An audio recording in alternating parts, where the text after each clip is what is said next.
Halo, balik lagi sama Dana di sini. Gua ngobrol-ngobrol lagi nih sama teman gue. Orang baru. Orang baru anjir. Sama teman gue Igon. Kita ngobrolin apa nih, Gon? Ya, terserah lu lah. Malam ini gue lagi suntuk aja. Lagi suntuk anjir. Ini ngobrolin kerjaan lo aja nih. Lu sekarang lagi sibuk apa nih, Gon? Cie. Ya anjir, sibuk apa ya gue? Ini ya udahlah, bahasanya agak bebas, nggak usah serius-serius. Tapi gue sibuk, nggak sih? Gue kerja di Bappenas. Kerja di Bappenas. Kerja di Bappenas, tepatnya di Direktorat Politik dan Komunikasi. Direktorat Politik dan Komunikasi. Kerjanya ngapain, coy? Aduh, kerjanya ngapain nih? Simpelnya. Lalu pertanyaan gue jadi kepikiran satu ide. Lu di Bappenas PNS apa bukan? Bukan. Status lo adalah? Status gue sebenarnya kalau secara hukum sih belum ada, tapi pegawai kontrak lah istilahnya. Pegawai kontrak yang di apa ya? Sebutnya pegawai non PNS aja lah. Pegawai non PNS. Tapi di struktur pemerintahan itu ada tuh slot itu. Ada, gue lupa namanya itu apa. Kan kalau kita orang awam kan taunya kan pegawai honorer kan ya? Iya, pegawai honorer. Nah, ya, itu lu iya, pegawai honorer. Berdasarkan kontrak per tahun. Oh, jadi itu pegawai honorer pokoknya semuanya yang pakai kontrak yang kerja di pemerintahan gitu. Yoi, kontraknya per tahun diperbarui terus. Ada evaluasi tentu. Oh gitu.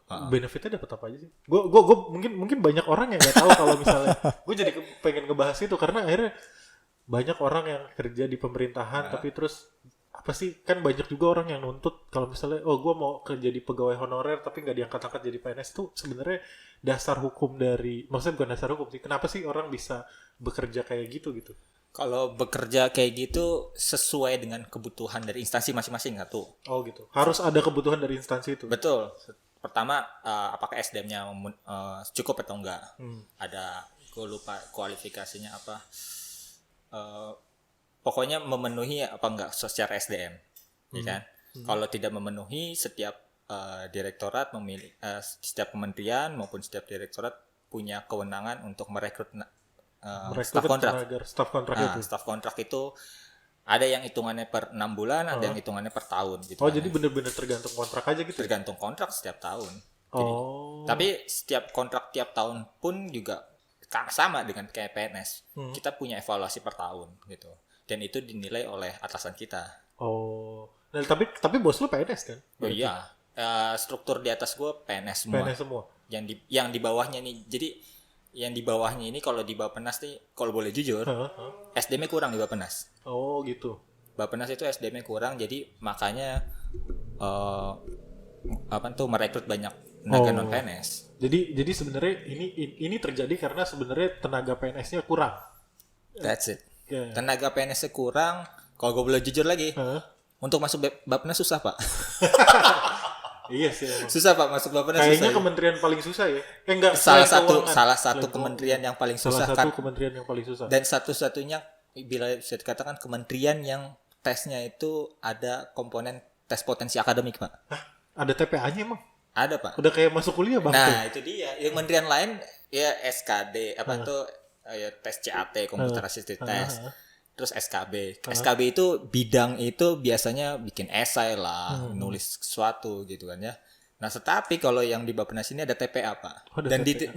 Dan di Bappenas ini sistemnya, kenapa gue bilang SDM kurang? Gugur, Pak, bertahap, Pak. Jadi pertama kalau CAT lolos di tempat lain bukan diambil 40 besar, enggak gitu ya. Pokoknya lo harus lulus. Jadi kalau lulus CAT, satu lulus CAT, tahap kedua adalah TPA. Kalau TPA tahap ketiga psikotes, tahap 4 wawancara. Nah, ini mesti lulus semua, Pak. Kalau nggak lulus salah satu, down. Langsung udah gugur begitu aja. Beda dengan kementerian lain yang SKB, secara SKB gitu. SKB, nilai SKB misalnya 3 tahap juga gitu kan ya. Misalnya bikin esai, psikotes, sama wawancara, itu nilainya diakumulasi. Kemudian digabungin dengan CAT. Nah, Bappenas enggak. Per tahap gugur. Gugur. Makanya setiap tahun kayak misalnya gue masih ingat ya. Tahun yang 2018 itu dibutuhkan 150-an gitu ya. 50-an. Yang terima 50. Jadi sebenarnya bukan gara-gara yang pelamarnya kurang, tapi pelamarnya banyak. Banyak banget, Pak. Karena memang kualifikasinya yang susah. Yang memang itu kualifikasi dan menjaga kualitas dari PNS Bappenas. Nah. Setahu gue gitu ya. Karena gue sedang mendaftar juga jadi PNS. Lagi jadi daftar PNS juga. Jadi PNS Bab. Tetap PNS adalah jalanku. PNS adalah jalanku ya. Nah, kalau misalnya yang lu dapat nih, selain lu dapat gaji kan pasti bulanan. Gaji bulanan. Ada tambahan BPJS lain Kesehatan. Oh, BPJS Itu dapat. kita nggak dapat BPJS Ketenagakerjaan, tapi BPJS Oh, Kesehatan BPJS Ketenagakerjaan lo nggak dapat, tapi kesehatan aja. Kesehatan dapat, dan itu dipotong dari gaji kita langsung. Oh, tapi kalau ini kalau apa? Kalau THR atau THR mulai gaji ke-13? Enggak. Wah, kebijakannya berubah-ubah setiap tahun. Jadi gue dari masuk 2017, 2018, gue nggak dapat THR. Karena memang peraturan dari Kementerian Keuangan, pemerintah saat itu tidak non PNS tidak mendapatkan THR. Ya dapat THR itu dari pimpinan masing-masing aja lah. Itu THR dari kantong pribadi pimpinan. Nah, itu beda lagi itu. Itu THR kasihan. THR karena asas kasihan anjir. Itu dari kebaikan hati lah. Jiwa pemimpinan tuh teruji dari situ. Ngasih apa enggak? Nah, mulai 2019 gue dapat. Nah, tapi itu resmi kan? Bukan resmi. Yang enggak, itu resmi dari peraturan dari pemerintah dari Kementerian Keuangan. Dari tahun 2019 itu dapat THR 1 kali gaji. Oke. Tahun 2020 ini baru tadi tuh dikualifikasikan. Ada yang dapat THR sesuai dengan masa kerja dan pendidikan. Oh, jadi bisa lebih tinggi atau emang standar 1 atau maksudnya kalau misalnya lu udah lama, lu S2 terus udah lama, enggak, itu THR lebih gede atau gimana? Pasti lebih gede. Jadi kayak misalnya S2 tapi baru kerja setahun, ya udah dihitungnya S2-nya aja gitu. Tapi kalau misalnya S2 terus kerjanya udah di atas 5 tahun, ya biasanya lebih tinggi lagi kualifikasinya. Nah, kalau gue kan S1 baru 3 tahun, ya udah segitu. Segitu 1 doang. Iya, 1 Berarti doang. maksudnya bisa lebih dari 1 kalau misalnya lu S2 gitu. Iya, bisa. Oke, menarik sih. Tapi benefitnya itu aja. Enggak ada yang lain. Benefit yang lain ada. Apaan contohnya? Lu dapat perjadin enggak sih kayak PNS yang lain? Pasti dapat. Apa sih perjadin nih? Iya, perjadin pasti dapat. Jadi kalau misalnya lu keluar jalanan dinas tuh dapat juga? Dapat. Jadi gue kan statusnya non PNS tapi staf substansi. Staf substansi. Nah, staf substansi ini dapat perjadin bisa dikatakan hampir sama dengan PNS. Nggak mungkin sama. Oh, nggak mungkin. Pasti lebih kecil tapi Iya. Tapi perbandingan lebih kecil itu dengan golongan berapa ya? Enggak sih. Ini kan gue menyamakannya dengan staf substansi PNS lainnya aja gitu ya. Staf substansi PNS lainnya. Mereka kan karena PNS punya tanggung jawab lebih, ya kan, punya tanggung jawab lebih, pastinya mendapatkan perjadin lebih banyak daripada yang non PNS, karena kita dianggapnya kita bertanggung jawab tapi tidak sebesar tanggung jawabnya yang PNS. Oh, I see. Perbedaan itu aja sih, perbedaan di tanggung jawab aja, perbedaan di tanggung jawab. Jadi ya perjadin dapat setiap tahun dapat, itu kan biasa untuk program-program baik dari internal direktorat maupun diundang oleh mitra kita. Nah, pertanyaannya kalau soal gaji itu sama nggak sama PNS atau sebenarnya lu bisa nego gaji kayak di swasta gitu? Gue nggak tahu ya, gue belum pernah ngelamar soalnya. Tapi kalau nego, jadi setiap pembayarannya gimana? Apa emang udah fix angkanya segitu? Ada kenaikan nggak tiap tahun? Kalau lu dulu? Pengalaman gue gaji setiap instansi beda-beda. Oh, beda-beda. Gue manggil Mamut nggak apa-apa? Udah jadi nggak apa-apa deh. Dari kemarin orang manggil gue Mamut aja. Iya. Ya udah, setiap instansi beda, Mot. Setiap instansi beda karena tadi kan sesuai dengan kualifikasinya masing-masing. Bappenas hitungannya setahu gue dibandingkan dengan instansi lain soal gaji ya. Soal gaji untuk yang baru pertama kali masuk hitungannya cukup besar. Tapi maksud gue itu dia itu udah ada angka fix, lu nggak bisa nego, atau misalnya sebenarnya lu bisa minta berapa atau ada range atau gimana sih? Tergantung kualifikasi dan pengalaman lu. Misalnya ya kayak lo begitu. Misalnya kita contohin lah ya, contoh lah ya, fresh grade gitu, misalnya mau kontrak belum ada pengalaman kerja, itu biasanya range-nya tuh, maksud gue gini, dia tuh udah ada angka fix, nih lo dapat 5 juta, atau misalnya sebenarnya lo bisa nego antara 5 sampai 7 juta gitu misalnya. Misalnya gitu loh. Iya. Setahu gua misalnya di kantor gua di Bappenas gue itu, untuk yang fresh grade ataupun yang baru pertama kali masuk di Bappenas gitu kan ya, S1 ya, S1 dapatnya 5. Oh gitu. Itu fix berarti angkanya ya? Angkanya fix 5. Lu bisa nego, gitu ya. Bisa nego asal lu punya pengalaman tadi. Oke, Punya pengalaman tadi. Tapi berarti sebenarnya itu ada level negosiasi Tapi juga. ada level negosiasi, tapi tidak sefleksibel di Perusahaan. karena kita punya pagu-pagunya masing-masing gitu ya. Punya pagu masing-masing. Ya segitu.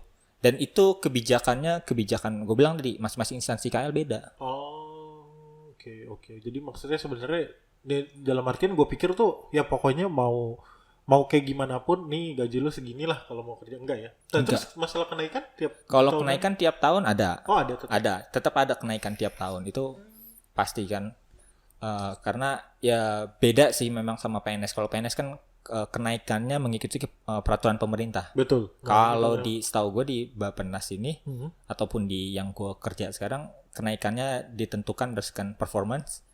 Tapi juga berdasarkan performance, evaluasi maupun juga masa kerja. Kalau swasta ya? Iya, maksud gua kalau jadi semakin lo bertambah setiap tahun, kalau performance bagus yang naikkan gaji gitu. Naikkan gaji. Menarik ya. Maksud gua ya itu udah model kayak penilaian dari swasta sih kayaknya. Iya, tentu kayak ada performance itu kan tiap tahun itu ada penilaiannya dan juga evaluasi. Itu biasanya di akhir tahun. Yang digunakan untuk menilai apakah pegawai tersebut layak dilanjutkan kontraknya atau enggak. Oh, I see. Dia layak lanjutkan kontraknya, terus gaji barunya berapa gitu. Betul. Nah, kita ngomongin itu kan benefit ya kira-kira yang lu dapat. Yoi. Pajak dipotong gak sih? Pajak dipotong. Dipotong langsung. Maksudnya berarti nggak disubsidi ya? Maksudnya dipotong langsung dari gaji. Iya. Tapi maksudnya lu tahu pajak lu berapa kan? Gue lupa sih. Iya, tapi maksudnya lu tahu gitu. Iya. Soalnya nggak kayak yang maksudnya kayak gue pikir ada beberapa perusahaan yang gajinya tuh bersih. Kalau gua lu tetap ada potongan pajaknya gitu kan? Ada potongan pajaknya, makanya nggak kotor sekian gitu kan ya. Menarik. Terus kalau misalnya ini secara pekerjaan lu berat nggak sih sebenarnya jadi karyawan kontrak? Maksudnya secara load pekerjaan gitu. Gue mau dibanding dengan PNS staff lainnya gitu. Load kerjaan. Jadi kalau masalah load kerjaan, ini pengalaman yang non PNS sih berbeda masing-masing dinamika per direktorat. Jadi ada direktorat yang load kerjaannya sangat banyak, sedang gitu kan ya, sampai yang so-so aja lah gitu, so-so aja gitu kan ya. Itu masing-masing beda sendiri itu. Artinya kalau misalnya direktorat yang mempunyai load pekerjaan sangat banyak dan kebutuhan dan jumlah PNS sedikit, pasti akan rekrut tenaga PNS non PNS yang lebih banyak. Nah, pekerjaan ini masalah pembagian pekerjaan, tentunya pengalaman gue ya, dan pengalaman teman-teman gue itu selalu didiskusikan. Oh, bareng-bareng kerjainnya. Maksud gue ya lu kerjain apa? Iya, jadi pekerjaan kayak misalnya kita yang non PNS dan substansi gitu kan ya. Pasti mengerjakan dari level yang paling bawah. Untuk level yang PNS atasnya pasti udah mulai supervisi dan segala macam ya. Supervisi dan pengambilan keputusan. Nah, makanya kalau di levelnya gua hanya bantu pekerjaan di level awal sampai level menengah. Kalau udah keputusan di level pekerjaan level menengah dan atas, itu keputusannya udah PNS. Oh, berarti sama sekali lu nggak punya job desk untuk memutuskan apa ya? Gua nggak punya job desk untuk memutuskan, tapi gue bisa mempengaruhi. Oh iya. Itu pasti. Ya iyalah. Kan lu yang ngerjain. Iya kan gue yang ngerjain, dan beberapa keputusan sesuai dengan masukan gue sih sebenarnya. Sesuai dengan masukan gue. Jadi sesuai dengan apa yang lu kerjain. Ya itu apa yang gue kerjain. Harusnya A ya aja gitu. Nggak perlu ngambil keputusan B gitu. Tapi lu sendiri kerjainnya apa sih kalau gitu saat ini? Saat ini setelah 17 Agustus ya. Setelah 17 Agustus biasanya ini kan normalnya kita bicara normal ya. Normalnya tuh sebelum 17 Agustus rencana kerja pemerintah untuk tahun berikutnya itu sudah diputuskan. Oh gitu, emang iya ya? Berarti pemerintah tuh sebelum 17 Agustus sudah tahu 2021 mau ngapain gitu? That's it. Oh gitu. Jadi penyusunan kerja, jadi kan kerjaan yang basic penyusunan RKP ya, rencana kerja pemerintah itu kan tiap tahun. Itu mulai dikerjakan dari bulan November bahkan Desember tahun sebelumnya. Jadi kayak misalnya RKP 2021 mulai disusun tuh, mulai dipikir dan disusun tuh di bulan November Desember 2019. Oh gitu. Itu timelinenya. Jadi penyusunan awal mulai dari bilateral meeting gitu, bilateral meeting dengan KL, multilateral meeting, terus juga bertemu dengan stakeholders lainnya kayak misalnya swasta maupun dengan masyarakat sipil. Itu tuh udah dimulai dari November. Jadi awal kerja, awal perencanaan berarti itu 2 tahun sebelumnya. Hampir dibicarakan 2 tahun sebelumnya. Terus berarti sebelum Agustus itu lu udah punya rencana 2021. Sudah punya rencana 2021. Tapi kalau tahun ini case-nya beda nih karena ada pandemi. Gara-gara ada Covid ya. Covid ini nih. Ya sih. Ya extraordinary lah. Nah, enggak, kita bicara yang biasa lah. Kalau yang biasa tuh kayak gitu. Iya, jadi tahun ini sebenarnya tahun setelah Agustus biasanya kita juga mulai fokus pada kegiatan internal direktorat. Kegiatan internal direktorat itu bisa berupa kajian, bisa berupa review, bisa berupa evaluasi. Oh, jadi setelah lu melakukan sebuah perencanaan dari tahun November tahun lalu sampai kemarin Agustus, baru setelah itu lu fokus dengan pekerjaan internal lu gitu. Nah, sebenarnya pekerjaan internal sih bisa dimulai dari awal tahun ya, bisa dimulai dari awal tahun. Tetapi memang heavy-nya di awal tahun biasanya adalah penyusunan RKP itu. Heavy-nya di situ dulu. Kemudian baru dimulai masuk semester kedua nih, mulai Juli gitu kan ya.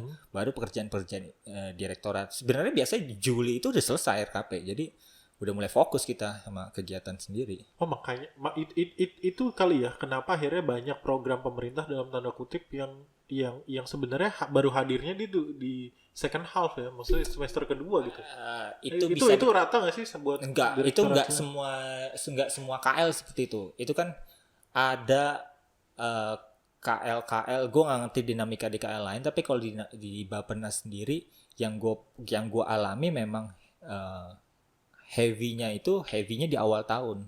Heavy di awal tahun, kemudian kerjaan-kerjaan internal direktorat sampai akhir tahun gitu. Makanya kalau bisa dikatakan penyerapan dimulai di semester 2, iya, gitu kan ya, iya. Tapi kita juga udah mulai di semester 1 gitu. Mulai di semester 1 meskipun nggak sebesar semester 2. Iya, tapi lebih banyaknya di semester 2. Lebih banyaknya di semester 2. Karena lu semester 1 sibuk perencanaan. Sibuk ini kan perencanaan. Yang banyak gua tahu, gua juga nggak tahu. Soalnya kalau gua di swasta semester 1, digenjot ya. Emang sih swasta juga gitu, semester 2 tuh pasti dihabisin sampai, apalagi kalau udah Q4 tuh. Wah, udah. Kayaknya hampir sama ya. Iya, Swasta sama pemerintah bahwa di semester 2 baru mulai ngebut. Demi laporan keuangan yang baik di akhir tahun. Kan balik lagi gitu, ya, Pak. Itu dia. Demi performa. Performance.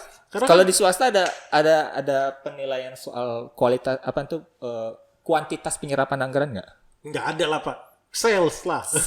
Beda ya. Iya, dan kurva itu harus naik. Itulah kenapa akhirnya ya gue ngomong aja kalau di swasta tuh kurva tuh harus naik. Jadi semester 1 misalnya Q lah. Kita soalnya pakainya Q. Q1 segini, Q2 segini. Dia tuh harus naik. Makanya kita jor-joran di Q4 karena salesnya harus nggak boleh turun. Jelek kalau nggak laporan keuangan, Pak. Sama.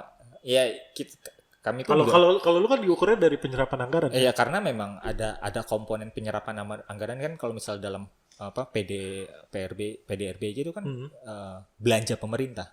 Nah, itu kualitas jumlah belanja pemerintah itu kan juga menyumbang besar banget. Enggak besar banget tapi menyumbang dari pendapatan domestik bruto Indonesia.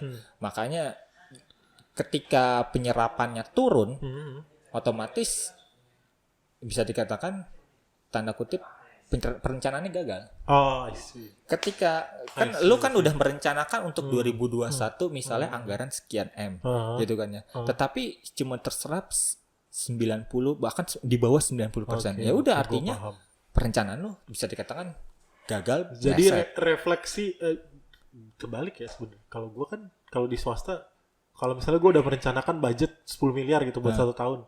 Gua pakai cuma 8 miliar. Ya, bagus. Anda sudah menghemat 2 miliar uang perusahaan. Tapi kalau Anda beda ya. Rencana 10 miliar. Terus baru dipakai cuma 8 miliar. Anda gagal, rencana Anda kurang baik gitu. Betul. Makanya itu yang menjadi komponen kan salah satu tugas Bappenas itu kan adalah evaluasi, monitoring dan evaluasi. Gue itu Monef itu kan selalu ya. Itu per 3 bulan sekali. Kita kok pantau Monef kita, misalnya gue punya mitra 4 gitu kan ya. Gue pantau kualitas jumlah persentase penyerapan anggaran per triwulannya seperti apa gitu. Ya mostly memang di kuartal 1 masih so-so aja lah. Tapi ntar Q3, Q4 udah kayak nanjak banget itu. Nanjak banget. Nah ketika dia salah di akhir tahun gue evaluasi. Kok udah gue anggarkan sekian. Tapi penyerapannya sekian nih. Di bawah 90% gitu. Udah itu menjadi bahan catatan di evaluasi kami. Di evaluasi gue gitu bahwa ini karena gini. Tapi itu untuk menjadi pertimbangan untuk menganggarkan tahun berikutnya. Makanya kemarin Jokowi marah-marah penyerapan anggaran kurang ya. Ya, itu dia. Maksudnya bukan kan kita selama ini menganggap bahwa bahasa gamblangnya kalau gue dari swasta ngapain kok orang nggak boros malah bahasanya orang nggak terlalu nyerap anggaran kok malah diomelin gitu. Padahal kan sebenarnya program yang harusnya lu jalani itu berhasil dengan cara lu tuh menjalani sesuai dengan rencana lu gitu kan. Salah satu tolak ukurnya adalah persentase penyerapan anggaran. Di samping kualitas ya, di samping kualitas. Ya, itu beda lagi lah. Itu bisa itu lebih kualitatif kan ya yang lu bisa perdebatkan hal itu. Nah, oke terakhir nih. Tapi kalau misalnya kualitatif gue juga punya tolak ukurnya. Oh, gitu. Punya tolak ukur, misal dalam satu program gue menganggarkan sekian M dengan target 34 provinsi. Ternyata sampai akhir tahun yang bisa dijangkau cuma 28 provinsi. Itu menjadi evaluasi kita bahwa wah ini nggak benar nih, secara kuantitas turun, secara kualitas juga turun. Artinya tahun berikutnya kita melakukan tadi evaluasi lagi. Emang apakah harus tetap 34 provinsi atau ternyata itu dia. Urgensinya ya kita exercise lagi urgensinya 34 provinsi. Oke, ini terakhir nih. Lu seneng gak sih kerja? Seneng gak sih kerja jadi gue bilangnya pegawai honorer gitu di lu tadi mau ikutan PNS juga ya soalnya? Iya dong. Berarti gak seneng dong jawabannya? Atau enggak juga? Kayaknya setiap orang mau dimanapun, setahu gue ya, butuh kepastian, Mon. Butuh kepastian atau ada sesuatu yang mengamankan dirinya. Kalau gue honorer bisa aja sewaktu-waktu gitu kan ya, diputus gitu kan ya, dikelar kontraknya gitu kan ya, meskipun ya pasti performance gue akan selalu meningkatkan performance gitu kan ya. Tapi kan ada banyak hal ya. Banyak hal lain yang tiba-tiba diputus, why not? Tapi kalau misalnya PNS untuk pemutusan hubungan itu susah ya. Susah sekali. Kecuali melakukan tindak pidana berat, asusila itu banyak ukurannya. Itulah yang membuat heaven ya. Jadi makanya sebenarnya tapi lu happy sama apa yang lu kerjakan. Cuma masalah kepastiannya itu balik lagi. Betul. Jadi honorer itu. Gue kalau boleh jujur, gue adalah tip model orang yang secara teoretik gue demen, tetapi gue pengetahuan lapangannya juga lumayan gitu. Maksud gue senang bertemu dengan masyarakat dan segala macam. Nah, antara kedua ini kan butuh jembatan. Jembatan namanya policy bagi gue. Betul. Kebijakan. Oleh karena itu, gue sangat senang di Bappenas itu tadi. Gue bisa membuat policy, membuat terobosan-terobosan bahwa kayak misalnya di daerah ini kenapa ini rendah, kenapa ini nggak baik dan semacamnya. Udah gue bisa intervensi dengan kebijakan ini A, B, C dan semacam. Amunisinya dari tadi misalnya evaluasi dan segala macam. Itu adalah amunisi untuk melakukan intervensi kebijakan. Gue senangnya itu. Dan di Bappenas itu enaknya adalah meskipun gue bukan KL teknis, tapi gue bisa mengkoordinir secara makronya, secara makro dalam RPJMN, gue nyusun ini A, B, C dan segala macam. Gue bisa tanda kutip